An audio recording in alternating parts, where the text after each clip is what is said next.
Hello traders, welcome back to my channel. एक stock के ऊपर कंप्लीट एनालिसिस करेंगे जिसका नाम है आरपीजी लाइफ साइंस। उसका पहले टेक्निकल एनालिसिस करेंगे एंड उसके बाद उसका कंप्लीट फंडामेंटल एनालिसिस करेंगे। पर उसके पहले मार्केट में लास्ट एक दो दिन में जो हुआ है एंड जो जनरल इलेक्शन के बाद अभी जो नेक्स्ट हमें क्या करना चाहिए उसके बारे में थोड़ा सा बात करेंगे। पहले तो आप सभी को पता होगा कि मेजॉरिटी के साथ बीजेपी नहीं आया है एंड वो लोग फिर से अपना गवर्नमेंट फॉर्मेशन करेंगे with the help of other parties, क्योंकि बीजेपी मेजॉरिटी के साथ नहीं आ रहा है। यहाँ पर जो सेटबैक बीजेपी को फेस करना पड़ा, उसको सही करने के लिए ये गवर्नमेंट इन फ्यूचर और भी अच्छा काम करेगा। लास्ट मंथ में एक बहुत ही अच्छा न्यूज़ आया था जहाँ पर जो हमारा जीडीपी ग्रोथ है वो 7.6 का फोरकास्टिंग था। मतलब हम लोग समझ रहे थे कि 7.6 के हिसाब से जीडीपी ग्रोथ कर रहा था, बट एक्चुअली में वो इंक्रीज़ होके वो बढ़ के 8.2 के हिसाब से जीडीपी ग्रोथ हो रहा है। आज एक स्टॉक आपके साथ शेयर करने वाला हूँ जो फंडामेंटली स्ट्रॉन्ग तो है ही एंड टेक्निकली भी यहाँ पर हमें एक अपॉर्चुनिटी हमें दिखाई दे रहा है। स्टॉक का नाम है आरपीजी लाइफ साइंस एंड ये है स्टॉक के weekly time frame. And weekly time frame में यहाँ पर आप देख सकते हैं जो ग्रोथ है वो ऊपर की तरफ है, मतलब बुलिश है एंड लगातार हायर हाई बनाते हुए ऊपर जा रहा है। एंड जो लास्ट हायर हाई था वो बनाया था फरवरी में, यहाँ पर मैं मार्क कर लेता हूँ। अभी चले जाते हैं डेली टाइम फ्रेम में। जो हमारा ओवरऑल ग्रोथ है वो अभी ऊपर की तरफ है, मतलब अपवर्ड्स है एंड जो लास्ट हायर हाई था वो फरवरी में बनाया था एंड ये बन जाते हैं हमारा करंट रेजिस्टेंस जोन या फिर current resistance line. And currently अगर आप देखेंगे प्राइस अभी यहाँ पर एक बहुत ही अच्छा सपोर्ट जोन क्रिएट कर रहा है जहाँ पर प्राइस ने 3 टाइम्स बाउंस लिया। एंड यहाँ पर और भी आप एक चीज़ देख सकते हैं, बहुत ही अच्छे से यहाँ पर एक ट्रायंगल पैटर्न भी क्रिएट कर रहा है एंड फ्लैग एंड पोल जैसे पैटर्न भी यहाँ पर हमें नज़र आ रहा है। ये बन जाते हैं अपना पोल एंड ये बन जाते हैं अपना फ्लैग, क्योंकि प्राइस अभी स्क्वीज़ कर रहा है धीरे धीरे। अपना जो हायर हाई हो वो लगातार नीचे की तरफ आ रहा है, मतलब जो सेलर्स है वो धीरे धीरे नीचे की तरफ शिफ्ट हो रहा है, बट जो बायर्स है वो अभी भी इसी रेंज के ऊपर ही अभी बैठा हुआ है। मेरे हिसाब से जब भी प्राइस इस ट्रेल लाइन को ब्रेक करेगा एंड एक अच्छे से रिटेस्ट लेगा, यहाँ पर हमें एक नया हायर हाई देखने के लिए मिल सकता है। अगर आप entry, stop loss and take profit की बात करें, मैं इसके ऊपर बात करूंगा फंडामेंटल एनालिसिस के बाद ही। पहले थोड़ा फंडामेंटल्स चेक कर लेते हैं, क्या सच में स्टॉक में इतना ही दम है या फिर नया हायर हाई बनाने के लिए। वो थोड़ा सा चेक कर लेते हैं अपना फंडामेंटल एनालिसिस में। फंडामेंटल एनालिसिस के लिए मैं यूज़ करता हूँ screener.in। यहाँ पर आप देख सकते हैं आरपीजी लाइफ साइंस एक फार्मास्यूटिकल कंपनी है। पहले एक कंपनी के बारे में थोड़ा सा जान लेते हैं कि करता क्या है।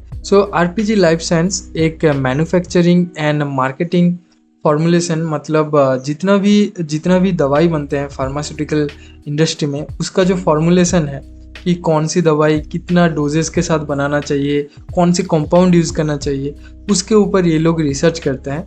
एंड यहाँ पर इन लोगों का जो मार्केट है वो डोमेस्टिक एंड इंटरनेशनल मार्केट यहाँ पर ये लोग कैप्चर करके रखे हैं। इसके साथ ही आरपीजी ग्रुप का और सारा फील्ड ऑफ इंटरेस्ट है, जैसे कि tyres, information technologies and energy plantation. इन लोगों का टोटल रेवेन्यू का 65% डोमेस्टिक से आते हैं, मतलब with in this country India में। 17% रेवेन्यू जनरेट होता है इंटरनेशनल क्लाइंट से एंड 18% ऑलमोस्ट रेवेन्यूज जनरेट होता है एपीआई से। अगर आपको और भी डिटेल में जानना है तो आप अबाउट सेक्शन में आके यहाँ पर पूरा पढ़ सकते हैं। इसको साइड में रखते हुए अगर आप नंबर्स के ऊपर फोकस करेंगे ना, पहले मैं स्टार्ट करूँगा मार्केट कैप से। मार्केट कैप है 2403 करोड़ का एंड स्टॉक का पी है 27.4 एंड इंडस्ट्री पी है 30.1, मतलब ऑलमोस्ट 30। इंडस्ट्री पी के हिसाब से स्टॉक का पी अभी भी कम है, मतलब सेम इंडस्ट्री में और भी जितना अलग अलग स्टॉक है उसके हिसाब से ये स्टॉक अभी अंडर वैल्यूड है। But at the same time अगर आप 3 years P and 5 years P की अगर आप बात करेंगे, वहाँ पर हमें ये नज़र आ रहा है कि करंट जो पी है वो थोड़ा सा ओवर वैल्यूड है compare to the last 3 years and 5 years P के साथ। ये थोड़ा सा ध्यान में रखना चाहिए, but at the same time कि पी के ऊपर डिपेंड होकर आप पूरा अंडर वैल्यूड है या फिर ओवर वैल्यूड है वो आप डिफाइन नहीं कर सकते। उसके पहले देखना पड़ेगा ये पर्टिकुलर जो कंपनी है कितना सेल जनरेट कर रहा है एंड कितना प्रॉफिट जनरेट कर रहा है, क्योंकि जो अर्निंग्स है उसके साथ ही आप पी जनरेट होता है, प्राइस टू अर्निंग्स रेशियो है ना। सो उसके लिए आप ROC देखिए 30.7% जो कि बहुत ही अच्छा है। ROE 25.7%, यहाँ पर भी हमें एक अच्छा डिजिट यहाँ पर हमें नज़र आ रहा है। एंड सेल्स ग्रोथ देखिए, लास्ट 5 ईयर्स में सेल्स ग्रोथ था 12.0 एंड उसके बाद 3 ईयर्स में 14.4 एंड जो करंट सेल्स ग्रोथ है वो 13.5, मतलब ऑलमोस्ट क्लोज टू 40। तो मतलब ये है कि लास्ट 5 ईयर से ये पर्टिकुलर कंपनी जो सेल जो जनरेट कर रहा है वो कंटिन्यूड एंड एक स्टेबल सेल जनरेट कर रहा है, जो कि एक स्मॉल कैप कंपनी के लिए बहुत ही अच्छा है। एंड यही कंपनी बाद में जाके पहले मिड कैप कंपनी बनता है, उसके बाद लार्ज कैप कंपनी बनता है। सो सेल्स के बाद ही अगर आप प्रॉफिट ग्रोथ की बात करें, सो प्रॉफिट ग्रोथ में भी यहाँ पर भी हमें एक अच्छा नज़र आ रहा है। लास्ट 5 ईयर्स में प्रॉफिट ग्रोथ था 60% एंड 3 ईयर्स में था 30% एंड जो करंट प्रॉफिट ग्रोथ है वो भी 28.5 क्लोज टू 30% है। This is also not bad. So इसके बाद हम देख लेते हैं जो डेट टू इक्विटी रेशियो है वो 0 है, मतलब इस पर्टिकुलर कंपनी के कोई भी डेट नहीं है, जो कि बहुत ही अच्छा है। एक स्मॉल कैप कंपनी के होने के बावजूद भी कोई डेट नहीं है, जो कि एक अच्छा इंडिकेशन है। बट मेरे हिसाब से स्मॉल कैप कंपनी अगर आप डेट भी लेते हैं and if it is less than 1 this is fine, क्योंकि आपको डेट लेना ही पड़ेगा ग्रोथ करने के लिए। सो प्लेस्ड अमाउंट भी 0 नज़र आ रहा है, दिस इज़ ऑल्सो गुड। पाइट्रस की स्कोर देखिए 9 आउट ऑफ 9, मतलब जो फाइनेंशियल हेल्थ है वो एक्सेलेंट है, बहुत ही अच्छा है। एंड ऑपरेटिंग प्रॉफिट मार्जिन देखिए 22%, मोर देन 15% हम यूजुअली देखते हैं, यहाँ पे 22% नज़र आ रहा है एंड जो कि बहुत ही अच्छा है। एंड 22 ऑपरेटिंग प्रॉफिट मार्जिन होना एक स्मॉल कैप कंपनी के लिए एक अच्छा साइन है। PEG रेशियो देखिए, price to growth ratio is also less than 1, this is also एक वेरी गुड इंडिकेशन, क्योंकि अभी भी स्टॉक में पोटेंशियल है उतना ग्रोथ करने के लिए, दैट्स वाई ये लेस देन 1 है। So this is also a very good indication. So थोड़ा सा नीचे आके अगर आप क्वार्टरली रिजल्ट्स को देखेंगे ना, यहाँ पर आप एक चीज देख सकते हैं, हर क्वार्टर में अच्छा परफॉर्म कर। लास्ट क्वार्टर का जो रिजल्ट था 127 करोड़ का सेल जनरेट किया था। उसके साथ ही अगर आप पिछले साल मार्च 2023 के साथ अगर आप कंपेयर करेंगे, वहाँ पर हमें ग्रोथ नज़र आ रहा है। एट द सेम टाइम अगर आप दिसंबर 2023 के साथ अगर आप कंपेयर करेंगे, वहाँ पर हमें थोड़ा सा तो कम नज़र आ रहा है, बट कुछ क्वार्टर में ऐसे हो सकता है। बट ओवरऑल जो ग्रोथ है वो हमें देखना चाहिए, जो हमें प्रॉफिट एंड लॉस स्टेटमेंट में और भी अच्छे से नजर आएगा। क्वार्टर में अच्छा परफॉर्म करते हैं, मतलब जून, सितंबर एंड दिसंबर में सबसे ज़्यादा कर रहे हैं मेरे हिसाब से। यहाँ पर भी आप सेम देख सकते हैं, पहले जून, सितंबर एंड दिसंबर में ज़्यादा है कंपैरेटिवली अगर आप मार्च का अगर आप ऑपरेटिंग प्रॉफिट मार्जिन देखेंगे। तो मेरे हिसाब से नेक्स्ट क्वार्टर में और भी अच्छा परफॉर्म कर सकता है।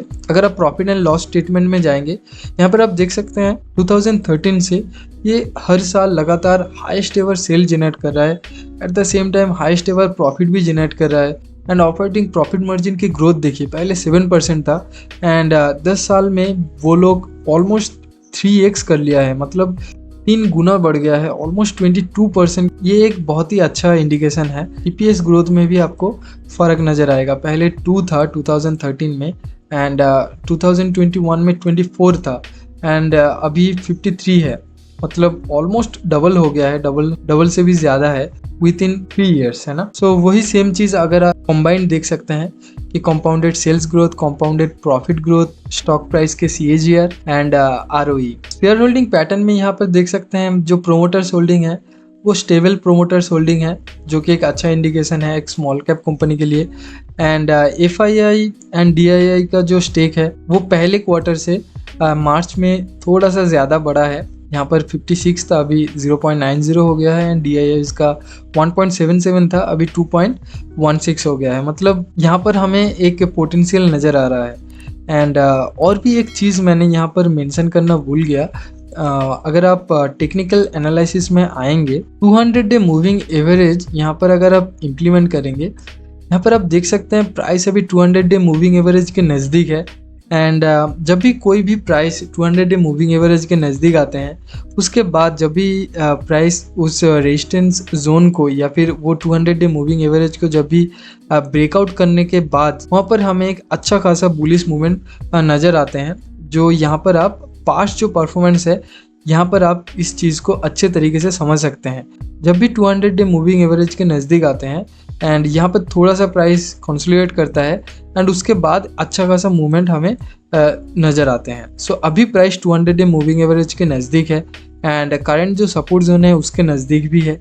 एंड क्योंकि प्राइस एंड ओवरऑल मार्केट का जो ट्रेंड है इन फ्यूचर अभी बढ़ने वाले हैं, ऑलरेडी मार्केट में थोड़ा सा फॉल आ गया है एंड जो करेक्शन है वो लास्ट कुछ महीने से चल रहा है। सो मेरा जो प्लान है, जब भी प्राइस इस ट्रेंड लाइन को ब्रेक करेगा एंड अच्छे से रिटेस्ट लेगा, वहाँ पर मैं करूँगा एंट्री एंड मेरा जो स्टॉप लॉस है मैं प्लेस करूँगा just below the previous lower low area, क्योंकि यहाँ पर भी एक अच्छा खासा एक सपोर्ट जोन हमें नज़र आ रहा है।